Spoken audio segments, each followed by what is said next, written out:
नमस्कार मित्रों, मेरे YouTube चैनल स्टडी पथ में आपका हार्दिक स्वागत है। मैं अभिषेक आज आप लोग को सब्जेक्ट हिंदी पढ़ाऊंगा।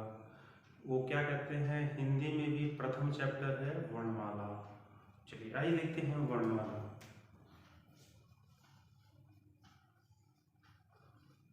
वर्णमाला हिंदी क्या क्या कहते हैं, हम हिंदी पढ़ने जब हम हिंदी पढ़ते हैं सबसे पहले हमें हिंदी में क्या कहते हैं, वर्णमाला को पढ़ना चाहिए।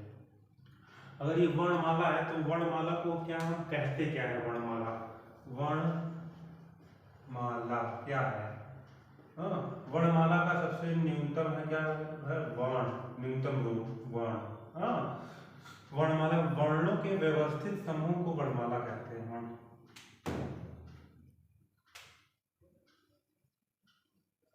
वर्णों के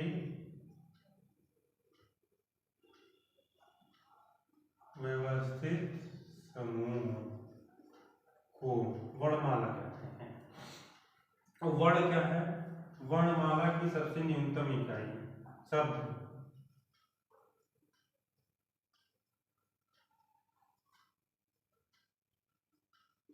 सबसे न्यूनतम इकाई वर्ण कहते हैं। वर्ण वर्ण का क्या कहते हैं, अर्थ क्या होता है। जैसे वर्ण का अर्थ होता है रंग, वर्ण, व्यवस्था, जाति, इसको वर्ण के रूप होते हैं। वर्ण को क्या कैसे होते हैं, जैसे कि वर्ण के क्या कहते हैं, लिखित रूप होते हैं, लिख सकते हैं। और इसी में एक होता है अक्षर। अक्षर क्या होता है, जिसका क्षरण नहीं किया जा सके।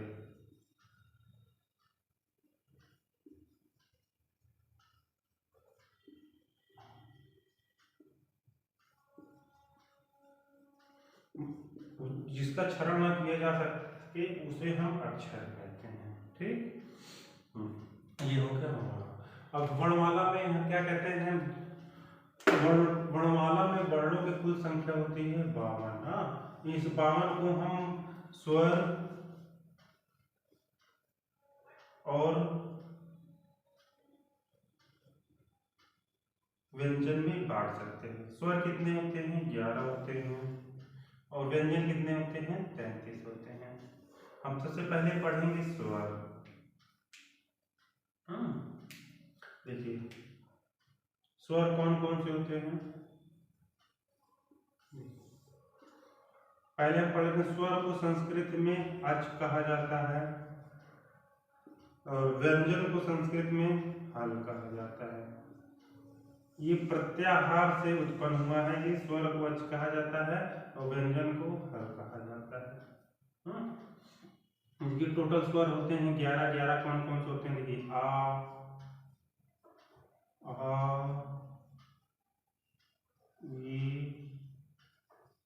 ई, ऊ,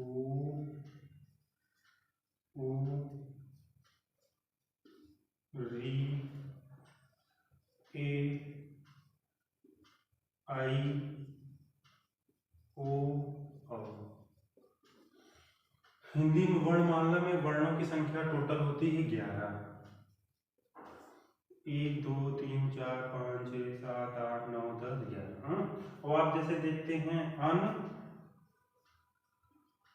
और अहा। अन मतलब अंगूर, अहा मतलब कुछ नहीं। अन को हम क्या बोलते हैं, अनुस्वार बोलते हैं, और आहा को हम विसर्ग बोलते हैं। और इन दोनों को संयुक्त रूप से हम अयोगवाह बोलते हैं।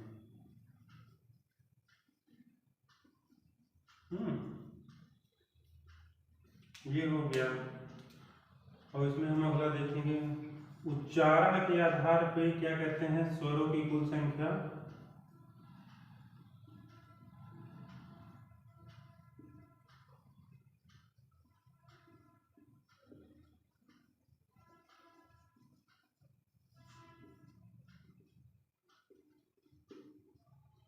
उच्चारण के आधार पर स्वरों की संख्या 10 होती है।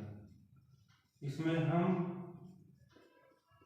री को काउंट नहीं करते हैं। हाँ, और अर्थ के आधार पर 11 + 2 यानी कि 13 होती है। 11 मूल स्वर और 2 अयोगवाम। ये हो गया स्वर। कब ले लेना।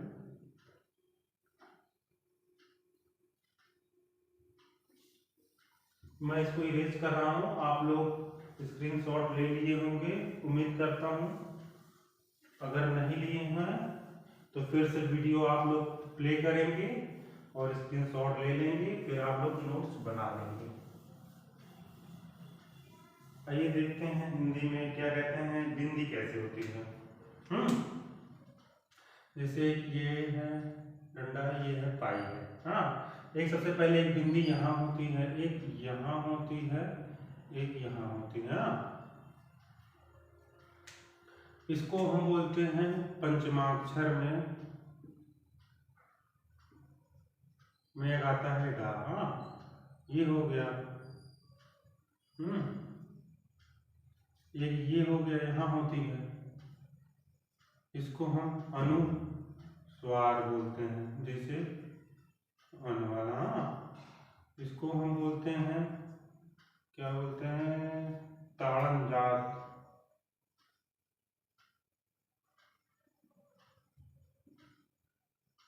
ताड़न जात या द्विगुण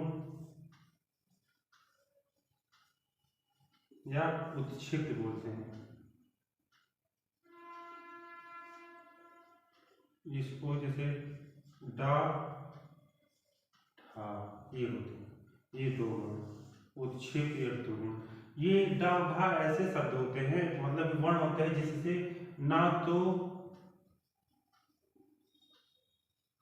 शब्द शुरू होगा और ना अंत होगा। हाँ, और इसमें ये है, ये अंग्रेजी शब्दों वाले में नहीं आएगा। जैसे रोड है, इसमें नहीं आएगा। ये हो गया। और इसको मेरे को ध्यान में नहीं आ रहा है, इसको क्या बोलते हैं, जैसे आगत नहीं तो जौ, फो, खो, गो, घाम बोलते हैं। इसको क्या बोलते हैं मेरे को ध्यान में नहीं आ रहा है। यहाँ इसको क्या बोलते हैं, नुक्ता। जैसे जो उर्दू वाले शब्द में इसका प्रयोग किया जाता है, जैसे जहां फना, जैसे जहां फना नहीं होता, जहां फना, ये सही लिखा गया, ठीक है, जहां फना। और जैसे कि मैं नोट आपको बता रहा हूं, आप लोग नोट कर लीजिएगा। नुक्ता के बारे में सर्वप्रथम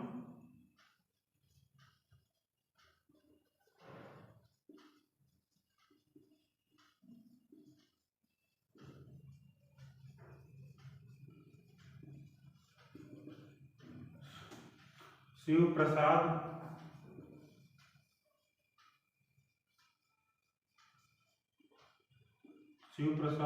प्रसाद ने बताया,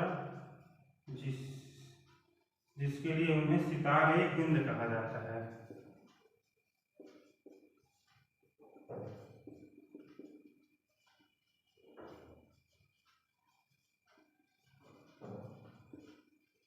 ये आप लोग नोट लिखिएगा, नोट करके, ये अक्सर एग्जाम में 1 नंबर का क्वेश्चन पूछ लेता है। आप लोग स्क्रीनशॉट ले लीजिएगा। ये जो हिंदी अशुद्ध लिखते हैं ज्यादातर, आप लोग इसको नोट करके देख लीजिएगा। जैसे कि ये पाई हो गई, ये डंडा हो गया ऊपर का। जैसे अगर ऊपर बिंदी है तो अनुस्वार कहलाएगा। अगर डंडे की क्या कहते हैं, राइट बिंदी है तो ये पंचमाक्षर में अंगा वाला कहलाएगा। हाँ, और ये नीचे बिंदी है तो ताड़न जात या द्विगुण कहलाएगा, और थोड़ा सा ऊपर बिंदी है तो ये कहलाएगा नुक्ता। तो मैं इरेज कर दूं।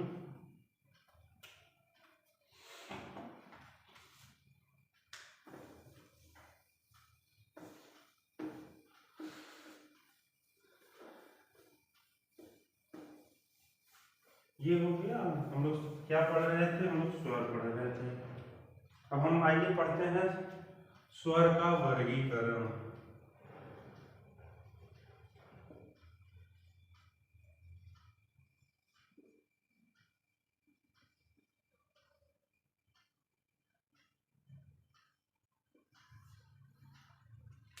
देखिए, सबसे पहला होता है, क्या कहते हैं, स्वर का वर्गीकरण मात्रा के आधार पर।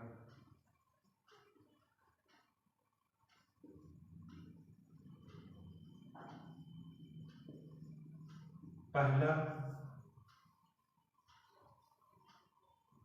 ह्रस्व एक मात्रिक छोटा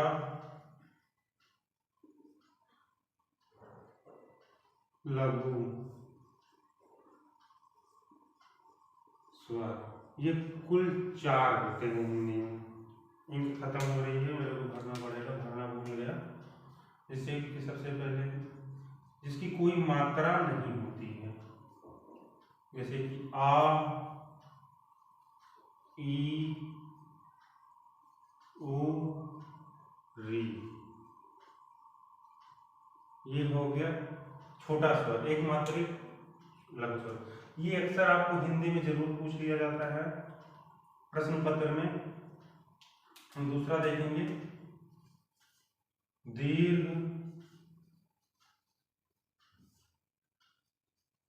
द्विमात्रिक बड़ा स्वर। हिंदी में इसकी संख्या 7 होती है। देखते हैं कौन कौन से होते हैं। जिसकी मात्रा होती है आ, ई, ऊ, ई, आई, ओ, औ। ये हो गए दीर्घ स्वर या बड़ा स्वर, आ, ई, उ, ए, ऐ, औ, ओ, औ ना। और तीसरा देखते हैं, जो क्या कहते हैं, आज प्राचीन हिंदी में प्रचलित था या संस्कृत में भी प्रचलित है, लेकिन आधुनिक हिंदी में इसका प्रयोग बहुत ही कम होता है। तीसरा कौन? प्लुत स्वर। जैसे इसकी मात्रा ये एक होता है, हाँ। जैसे कि हम पहले हम बोलते हैं, जैसे हम किसी को नाम बुलाते हैं राम, तो नहीं आएगा। अगर हम बुलाएंगे राम, अगर किसी के हम नाम को लंबा खींचेंगे राम, तो आएगा जैसे श्याम, ओम। तो ये हो गया प्लुत स्वर। आधुनिक हिंदी में इसका प्रयोग बहुत ही कम मात्रा में होता है। ये हो गया स्वर का वर्गीकरण मात्रा के आधार पर।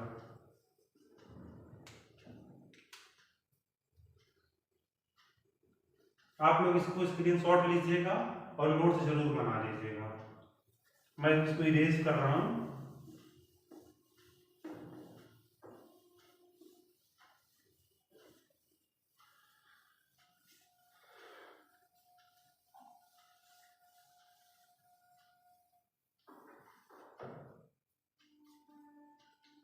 ये देखते हैं स्वर क्या कहते हैं, एक जैसे स्वर।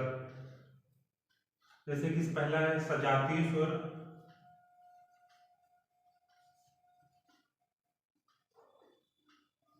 दूसरा है विजातीय स्वर।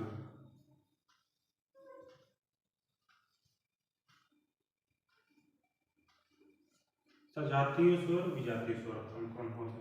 सजातीय स्वर जो एक जैसी मात्राओं से बनते हैं वो सजातीय स्वर कहलाते हैं, और विजातीय स्वर जो अलग अलग मतलब की मात्राओं से बनते हैं वो विजातीय स्वर कहलाते हैं। जैसे आ, ई, उ। ये आ प्लस आ से मिलकर बना होता है, ई प्लस ई से मिलकर बना होता है, और उ प्लस उ से मिलकर बना होता है। इसीलिए सजातीय स्वर कहलाते हैं, क्योंकि ये एक जैसी मात्राओं से मिलकर बना है।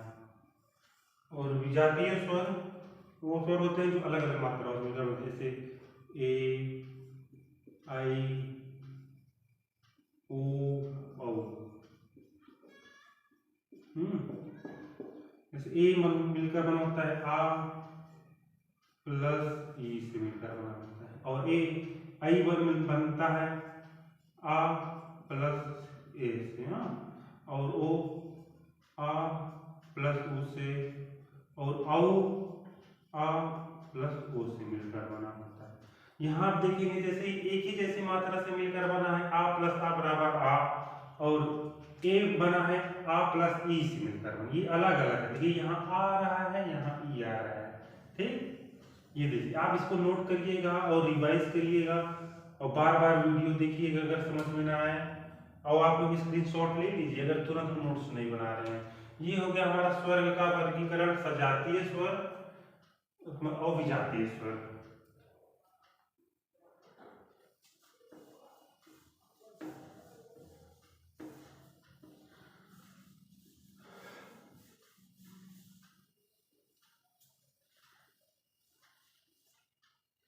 अब आइए देखते हैं स्वर्ग का वर्गीकरण जिह्वा के आधार पर।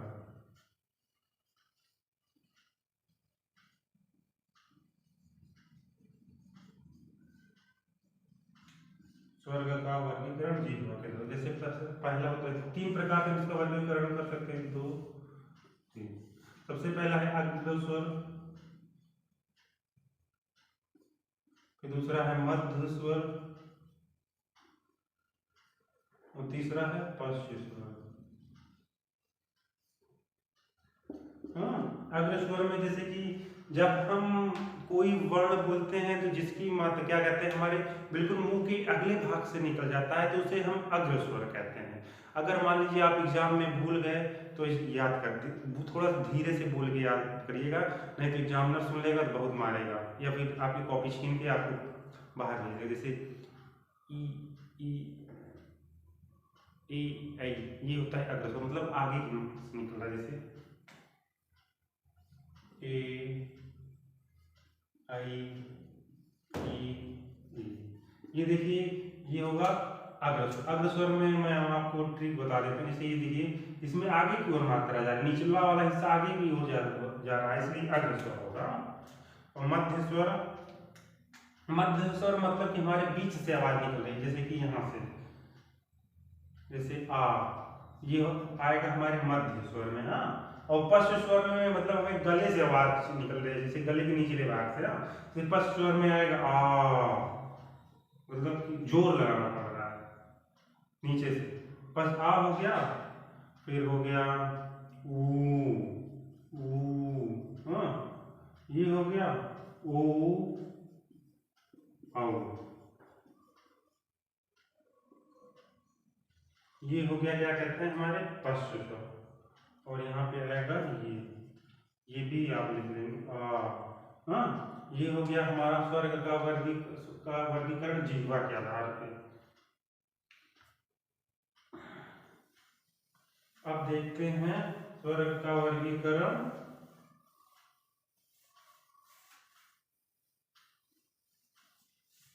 मुख खुलने के आधार पर।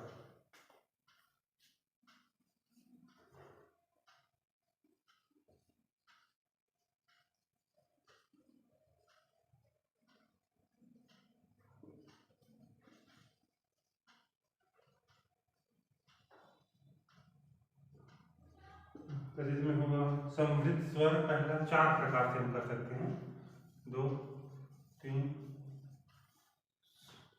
नहीं, पहले विवृत स्वर, हाँ, दूसरा अर्ध विवृत, तीसरा है समृद्ध, चौथा है अर्ध समृद्ध। विवृत मतलब कि जिसमें पूरा खुला, हाँ, इंक खत्म हो रही है। अर्ध विवृत में आधा खुला, हाँ, समृद्ध में पूरा बंद, अर्ध समृद्ध में थोड़ा बंद, मतलब कि थोड़ा से खुला हुआ। तो विपरीत में हम क्या रखेंगे, सिर्फ देखिए आ, अब बोल के देख लीजिए आ मतलब कि पूरा मुंह खुला है। अर्ध विपरीत में क्या रखेंगे, जैसे आ ये हो गया, और ओ औ और ए, ये हो गया क्या कहते हैं अर्ध विपरीत में। हाँ, और समवृत्त में रखेंगे मतलब कि पूरा बंद लगभग ई और ओ, ये हो गया क्या कहते हैं समवृत्त में। और अर्ध समवृत्त में हम रखेंगे इसका क्या कहते हैं छोटा रूप ए ओ। ये हो गया स्वर का वर्गीकरण क्या कहते हैं मुख खुलने के आधार पर। पहला विपरीत, अर्ध विपरीत, समवृत्त, अर्ध समवृत्त। हाँ ठीक। अब हम करते हैं ओष्ठाकृति के आधार पर स्वर का वर्गीकरण। ओष्ठाकृति में मतलब कि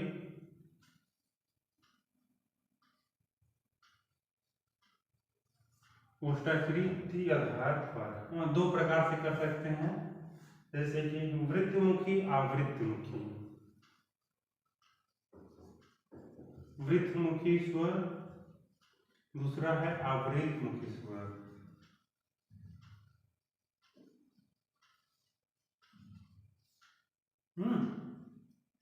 वृत्तमुखी में मतलब जिसको मतलब जो स्वर बोलने में हमारा जैसे वृत्त जैसे बनता है उसे वृत्तमुखी स्वर कहते हैं, जैसे ऊ, हाँ ओ औ। ये हो गया वृत्तमुखी स्वर। और आवृत्तमुखी स्वर में जिसमें मुख गोल नहीं होता, ओष्ठ, जैसे आ ई आई, ये हो गया क्या कहते हैं आवृत्तमुखी स्वर। ये हो गया क्या कहते हैं हमारा स्वर का वर्गीकरण। तो इसमें और देख लेते हैं थोड़ा सा। कुल वर्ण, हिंदी में कुल वर्ण कितने होते हैं,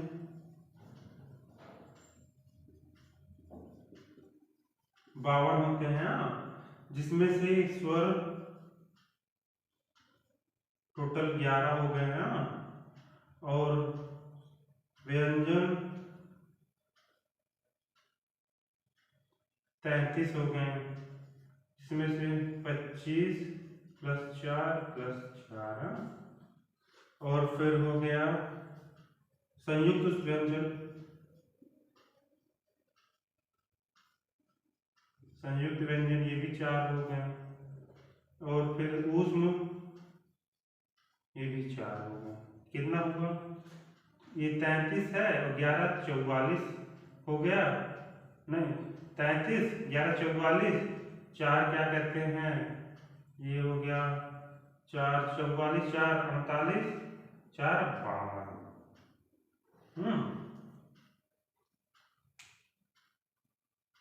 ये हो गया। तो शायद मैं कुछ गलत बता रहा हूँ आप लोगों को, शायद क्या कहते हैं नहीं, हाँ इसमें ऊष्म क्या कहते हैं, इसमें संयुक्त और ये वो उत्क्षिप्त।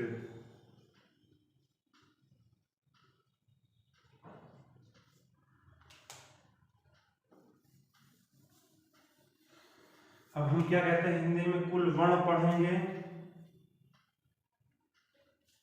कितने होते हैं, जैसे कुल वर्ण 52 हो गया, जैसे स्वर हो गया ये 11 हो गया, अयोगवाग ये हो गया 2 हो गया। फिर इसके बाद क्या कहते हैं मूल व्यंजन,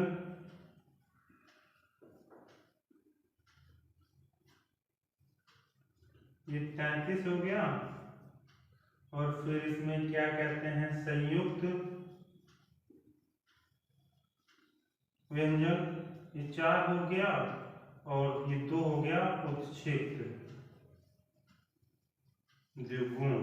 देखिए कितना, जैसे 2 1 3 3 6 7 8 9 10 11 12 को 2 कैरी आया 1, 3, 4, 5। ये हुए हमारे हिंदी में कुल वर्णों की संख्या।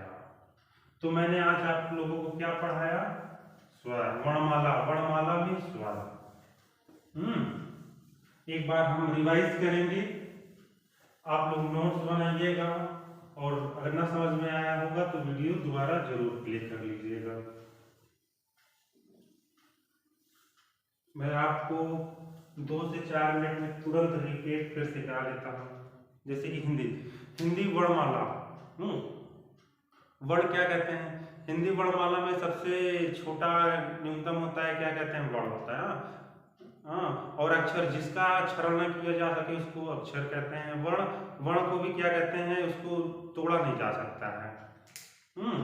और फिर होता है वर्णों के व्यवस्थित समूह को वर्णमाला कहते हैं हम।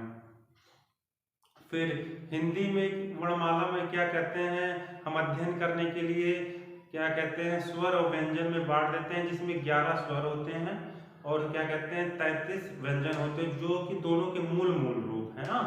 और क्या कहते हैं? संस्कृत में स्वर को अच कहा जाता है और व्यंजन को हल कहा जाता है। और क्या कहते हैं? देखिए, और स्वर कौन कौन से होते हैं? देखिए, आ ई उ ए री ए ऐ ओ औ। ठीक है, ये हो गया हमारे स्वर। उच्चारण की दृष्टि से स्वरों की कुल संख्या 10 होती है, जिसमें हम री को काउंट नहीं करते। और अर्थ की दृष्टि से स्वरों की कुल संख्या 13 होती है, जिसमें हम अयोगवाह को भी काउंट कर लेते हैं। जैसे एक होता है अन, जिसको अनुस्वार बोलते हैं, आहा आहा जिसको विसर्ग बोलते हैं। इन दोनों को संयुक्त रूप से हम बोलेंगे अयोगवाह। तो स्वर, अर्थ की दृष्टि से स्वर की कुल संख्या 13, ये हो गया। और क्या कहते हैं? और देखिए, और जैसे हम एक मतलब कि एक ड्रा करेंगे बिंदी वाला जो होता है, जैसे एक खड़ी पाई हो गई, एक डंडा ऊपर, अगर ऊपर होगा तो अनुस्वार होगा, अगर उसके राइट होगा तो पंचमाक्षर वाली बिंदी होगी अंगा जैसे, अगर नीचे होगा तो वो क्या कहते हैं? ताड़नजात होगा, उत्क्षिप्त होगा या दुगुण होगा, और थोड़ा सा उसके बगल में और ऊपर होगा लेफ्ट, तो वो हो जाएगा, जिसको बोलते हैं नुक्ता। जैसे जा, फा, खा, गा, जो उर्दू वाले शब्दों में ज्यादातर प्रयोग किए जाते हैं। इसके बाद और क्या कहते हैं? नुक्ता के बारे में सबसे पहले शिव प्रसाद जी ने बताया था, जिसे सितारे हिंद कहा जाता है। अब हम स्वर का वर्गीकरण करेंगे। जैसे कि मात्रा के आधार पर स्वर का वर्गीकरण। जैसे एक मात्रिक स्वर होते हैं, जैसे आ, ई, उ और री। इनकी संख्या 4 होती है, जिसकी कोई मात्रा नहीं होती है, मतलब छोटी मात्रा है। और इसके बाद बड़ी मतलब कि स्वर का वर्गीकरण दूसरा है, क्या कहते हैं? दीर्घ मात्रिक स्वर, दीर्घ स्वर या बड़ा स्वर, जिसको आ, ई, और फिर हो गया ऊ, ये हो ए, आई, ओ, ये हो गया, क्या कहते हैं? द्विमात्रिक स्वर, ये हो गया। इसके बाद हम स्वर का क्या कहते हैं? करेंगे, कौन कौन से सजातीय स्वर होते हैं, कौन कौन से विजातीय स्वर होते हैं। पहले जैसे जो एक जैसी मात्राओं से बनते हैं वो सजातीय स्वर होते हैं, जो अलग अलग मात्राओं से मिलकर बने होते हैं वो विजातीय स्वर होते हैं। सजातीय स्वर में आते हैं आ यानी बड़ा आ, ई यानी बड़ी ई। आ बनता है, आ प्लस आ से बनता है, बड़ी ई छोटी ई प्लस छोटी ई, या बड़ी ई प्लस बड़ी ई से बनता है, ये हो गया सजातीय स्वर हो गया। और ऊ प्लस ऊ से बनता है। और विजातीय स्वर में हो गया ए, ऐ, ओ, औ हो गया, जो कि क्या कहते हैं? सबसे पहले तो ए बनता है आ प्लस ई से बनता है, और ऐ बनता है आ प्लस ए से बनता है, और क्या कहते हैं? ओ बनता है आ प्लस ओ से, और औ बनता है आ प्लस ओ से। ये हो गए हमारे विजातीय स्वर हो गए, ये हो गए। अब हम पढ़ेंगे स्वर का वर्गीकरण क्या करते हैं? मुखाकृति के आधार माना, जैसे कि अग्र स्वर, पश्च स्वर, मध्य नहीं, मतलब जिह्वा के आधार पे। आगे वाला बता दिया, मैं उसको अभी बताऊंगा। जिह्वा के आधार पे स्वर का वर्गीकरण। और अगर जिह्वा के अगले भाग से यानी मुंह के अगले भाग से बोला जाए तो अग्र स्वर होगा, जैसे ई ई ए ऐ, ये हो गया अग्र स्वर। मैं इसको मतलब आपको शॉर्ट ट्रिक के टाइप में बता रहा हूँ, जिसकी डंडी नीचे थोड़ा आगे की ओर मुड़ी होगी वो अग्र स्वर होगा। और क्या कहते हैं मध्य स्वर जो बीच से बोला जाए, जैसे आ, ये मध्य स्वर हो गया। और पश्च स्वर जो हमारे नीचे से बोला जाए वो हो गया पश्च स्वर। जैसे पश्च स्वर में आएगा ऊ आ, मतलब नीचे से आवाज आ रही है। हाँ, और क्या कहते हैं ये हो गया हमारे ओ औ, ये हो गया पश्च स्वर हो गया, ये हो गया। इसके बाद हम देखेंगे मुखाकृति के आधार पर स्वर का वर्गीकरण, यानी मुख कितना खुलता है। सबसे पहला हो गया जैसे विपरीत स्वर, जिसमें मुख पूरा खुलता है, जैसे इसमें हो गया आ, मुख पूरा खुल रहा है आ। और इसके बाद हो गया अर्ध, क्या कहते हैं विपरीत स्वर, इसमें हो गया आ ई आई और औ हो गया, मतलब कि मुख आधा खुल रहा है। इसके बाद हो गया संवृत स्वर, जिसमें मुख पूरा लगभग बंद होता है, इसमें हो गया पूरा बंद होता है। इसमें हो गया ई ई ए ई ई हो गया, और दो है क्या कहते हैं, मैं ध्यान नहीं आ रहा है, ई ई ई ऊ हो गया। हाँ, इसमें लगभग मुख पूरा बंद रहता है। इसके बाद मुख हल्का थोड़ा खुला रहेगा, उसमें क्या कहते हैं ए आई और औ का छोटा रूप हो गया ए औ हो गया, मतलब इसमें मुख क्या कहते हैं बहुत थोड़ा से खुलता है, थोड़ा या थोड़ा से, बंद होने से थोड़ा से है, ये हो गया। इसके बाद हम देखेंगे ओष्ठाकृति हो गया, मुखाकृति हो गया। तब ओष्ठाकृति के आधार पर स्वर का वर्गीकरण दो प्रकार से होता है, क्या कहते हैं आवृत्त मुखी स्वर, विवृत मुखी स्वर। मतलब क्या वृत्त मुखी स्वर में ऐसा होता है जिसमें ओष्ठ हमारे मतलब कि गोल बनता है। हाँ, जैसे ऊ ओ औ, जैसे कि ओठ हमारा गोल बन रहा है, ये हो गया। और आवृत्त मुखी स्वर में हो गया ई ए ऐ, हाँ ये हो गया आ, ये हो गया और आ, ये हो गया क्या कहते हैं आवृत्त मुखी स्वर। ये हो गया हमारा स्वर का वर्गीकरण पूर्ण रूप से हो गया। और हिंदी में देखिए टोटल वर्ण होते हैं क्या कहते हैं 52 होते हैं, जिसमें से क्या कहते हैं 11 हो गया स्वर हो गया, 2 हो गया अयोगवा हो गया, ये हो गया 13 हो गया। और क्या कहते हैं उसके बाद हो गया 13 और 25 वो हो गया, और स्पर्श व्यंजन हो गया 25 और 13 हो गया, और 4 हो गया वो अंतस्थ व्यंजन, और 4 हो गया ऊष्म व्यंजन। और 4 हो गया क्या कहते हैं संयुक्त व्यंजन, और 2 हो गया उत्क्षिप्त या द्विगुण व्यंजन। तो इसकी कुल मिला के हमारी वर्णमाला में वर्णों की संख्या टोटल हो गई 52। ठीक, आज मैंने आपको देखिए बच्चों, आज मैंने आपको पढ़ाया वर्णमाला। वर्णमाला में भी विशेषकर स्वर को क्या कहते हैं आपको मैंने अच्छे से पढ़ा दिया, पूरा फुल पढ़ा दिया। अगर वर्णमाला में स्वर से क्वेश्चन आता है तो मैंने जो भी पढ़ाया इससे बाहर नहीं जाएगा। और आपके खांसी आ रही है, पानी प्यास लगी है, अगर वीडियो खत्म हो जाएगा तब पीऊंगा। हाँ, तो अगर किसी भी क्या कहते हैं ये टेट है, सुपर टेट है, सी टेट है, हिंदी जहां भी पूछी जाती है इससे 1 नंबर तो कन्फर्म है आपका आ जाएगा। हाँ, और इसके बाद मैं वर्णमाला का अगला रूप पढ़ाऊंगा व्यंजन। हाँ, अगर मैं ये दोनों पढ़ा दूंगा तो हिंदी वर्णमाला में क्या कहते हैं 2 से 3 क्वेश्चन तो आपके फ्री के मिल गए, कहीं नहीं गए हैं। हाँ, तो बस ये आज हुआ स्वर। तो अगले नेक्स्ट वीडियो में हम पढ़ेंगे व्यंजन। व्यंजन में हम पढ़ेंगे व्यंजन कितने होते हैं। जैसे मूल व्यंजन हो गया 33 होते हैं, जिसमें 25 स्पर्श हो गए, 4 अंतस्थ हो गए, और 4 ऊष्म हो गए, 4 संयुक्त हो गए, और दो होते हैं क्या कहते हैं उत्क्षिप्त या दुगुण होते हैं। हाँ, ये हो गए। इसके बाद हम पढ़ेंगे मतलब तारत्व के आधार पर व्यंजन का वर्गीकरण, और क्या कहते हैं मतलब वायु वेग के आधार पे स्वर मतलब व्यंजन का वर्गीकरण। अगर और ये मैंने पढ़ा दिया तो और क्या कहते हैं उच्चारण की दृष्टि से वर्णमाला में जो होते हैं वर्ण होते हैं वो मतलब कौन कंठ से बोले जाते हैं, कौन तालु से बोले जाते हैं, इनका सबका मैं आपको पढ़ाऊंगा। तो आपके लगभग किसी भी एग्जाम में वर्णमाला में कम से कम अगर हिंदी कम पूछी जाती है तो 1 नंबर तो पक्का है, नहीं तो 2 या 3 नंबर वर्णमाला से क्या कहते हैं जरूर पूछे जाएंगे। हाँ, तो फिर ये हो गया वर्णमाला का रूप। तो मैंने आज आपको वर्णमाला पढ़ा दिया। अगर मित्रों आपको ये वीडियो अच्छा लगा हो तो प्लीज आप लोग यार लाइक जरूर कर दीजिएगा, क्योंकि पढ़ाने में बहुत मेहनत लगती है। समझ लीजिए मेरा गला सूख रहा है।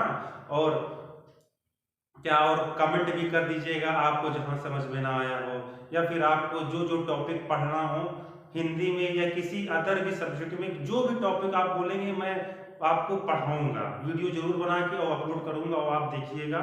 हाँ, ये कमेंट जरूर कर दीजिए और अपने मित्रों में इसको शेयर भी करिएगा, जिससे आप पढ़ रहे हैं तो आप तो पढ़ रहे हो, आपको तो आएगा, लेकिन आपके मित्रों को भी आ जाए, इसलिए आप अपने मित्रों को भी शेयर करिए और आप चैनल को सब्सक्राइब जरूर करिएगा, क्योंकि मैं जब भी वीडियो बनाऊंगा तो आप तक पहुंच जाए।